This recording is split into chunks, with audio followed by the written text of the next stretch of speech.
Hello everybody. In this video we are going to talk about whether the Thrustmaster eSwap S Pro controller is good for fighting games. So here's the controller. This guy works on Xbox and PC. This is a wired controller, as you can see. This is essentially a smaller version of the eSwap controller, but with some changes. And we're going to talk about those changes soon. But first, I want to talk about the build quality of this controller. This is a very well built controller. It just feels really solid in your hands. No flex or anything, just rock solid. And I really like the smaller design. It's just a tiny bit bigger than your Xbox Series controller. There are these two platforms here where the buttons and the joysticks are placed on top of. I think it looks cool. It looks very futuristic. The handles got these pattern texture on them. This is actually just a cutout, to be honest with you. It's not soft plastic or anything, and it's not very grippy, to tell you the truth. The face buttons has mice switches on them.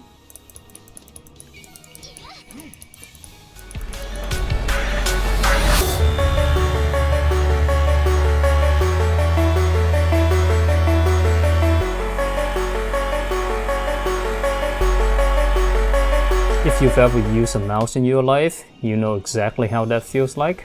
And they are nicely spaced out where you don't accidentally hit the other buttons, but they are close enough where you can do two buttons at once.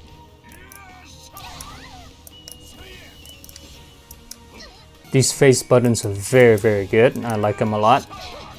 The joysticks are concaved, and these are really grippy due to these built-in rubber caps on them. These are awesome. In terms of tension, they are a little bit heavier than your Xbox controller.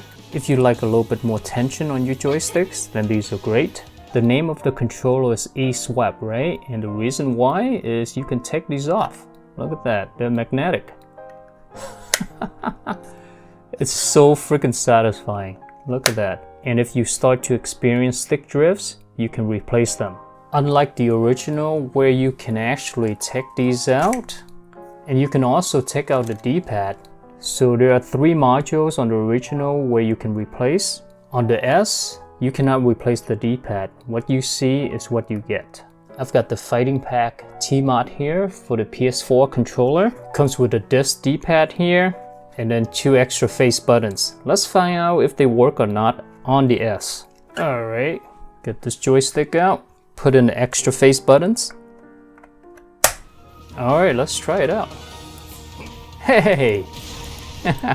Isn't that cool or what? Yes. So if you play Street Fighter or games that require 6 buttons, rest assured that if you get a fighting pack, it will work. Now what about the disc D-pad? Let's see if it works. And our only option is to replace the joystick with this. Whoa! It does work. Look at that. Oh man, that's cool. So if for some reason you don't like this D-pad, you prefer a disc-shaped D-pad, it works. It just looks super weird that you got two D-pads on here.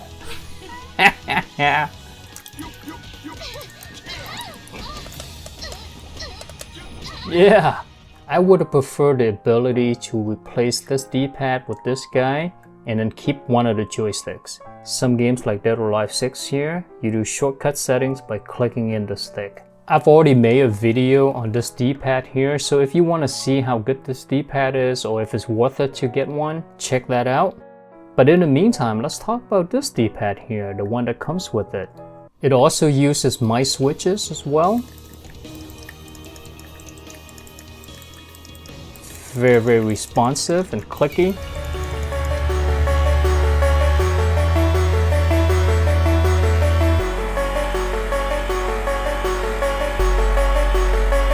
Diagonals are very good. And the surface of this D-pad is super smooth. This has to be one of the, if not the smoothest surface on any D-pad I've tested so far. This is going to make doing motion inputs super easy to do.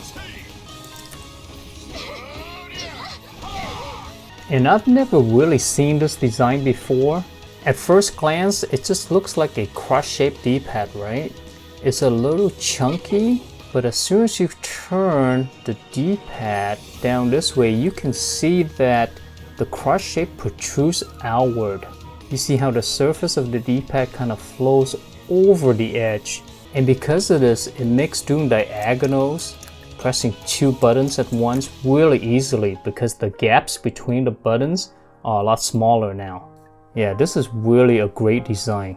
Most switches are either rubber dome based, like the PlayStation D-pad, or metal based switches, which is also a dome based switch, but it's just metal. This guy uses mice switches, and if you're not used to it, it's gonna take some time to get adjusted to. It just feels very different. It's responsive, but I feel that the switch itself is kind of small, so it springs up just a tad slower than dome-based switches. So for example, if you're doing double taps, it's going to be a little trickier to do. It's doable, you just need to get used to it. Overall, I feel like this D-pad is a winner. Very, very good D-pad. Now let's talk about the shoulder buttons. They are moved in here quite a bit, and this is probably to prevent accidental input on this side. But what that means is you can only use the shoulder buttons by the tip of your fingers. So if you're someone like me who is used to using your knuckles to press the shoulder buttons, you're gonna have to adjust and use your fingertips instead. You see how there's a large gap here? And fortunately for us, if we're gonna use our fingertips for the shoulder buttons, the triggers are very well placed. It's just right beneath your fingertips here if you move down. You see that? I can go between the two super easily. Very well designed. In terms of tensions, these feel just like the Xbox controller. But the coolest part about these triggers actually is they have trigger hair stops. This is with it on. This is with it off. The original eSwap has 4 back buttons. The S only has 2, but tell you what, this is actually better in my opinion because the buttons are bigger. On the original, you see how tiny the buttons are and they're really close together. On the new one, it's just a lot more accessible and easier to press. They're super clicky and responsive. I like this a lot more. I can do the backdash super easily with it. Look at this. Yeah! Yeah!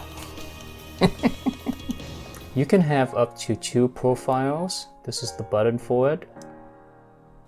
And you can also map the buttons on the controller, which I like a lot. All you gotta do is just press this guy and it's gonna start blinking. And I'm gonna adjust this back button to up. So I'm gonna press and hold it and then press up. The controller is gonna vibrate, and now if I press this back button, it's gonna be up.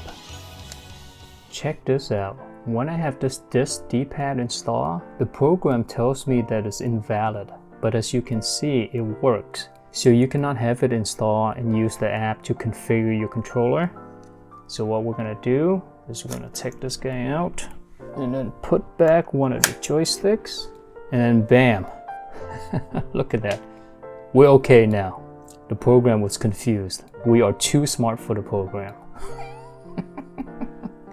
And if you go to mapping, this is another way for you to program the buttons. Make sure you save it for it to take effect.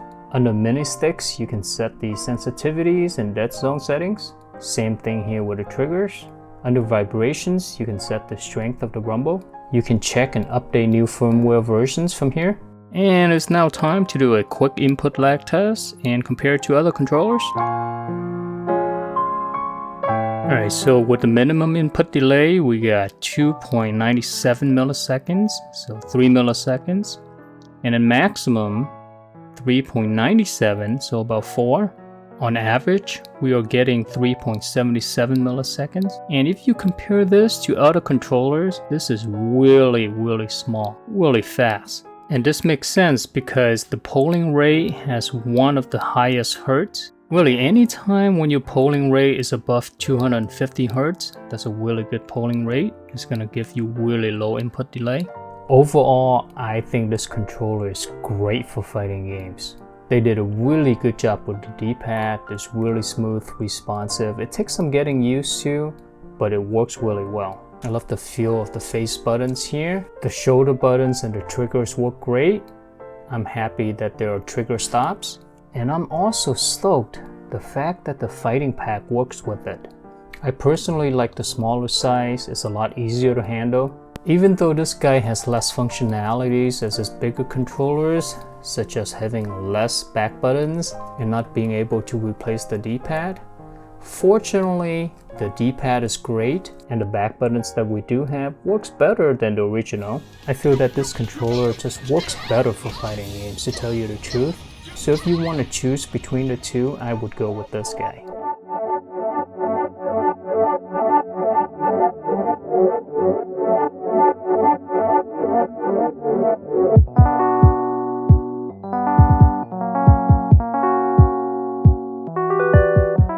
Alright, that's gonna be it for me. Hopefully you found the video to be helpful. If you did, give it a thumbs up, subscribe for more, and take care now.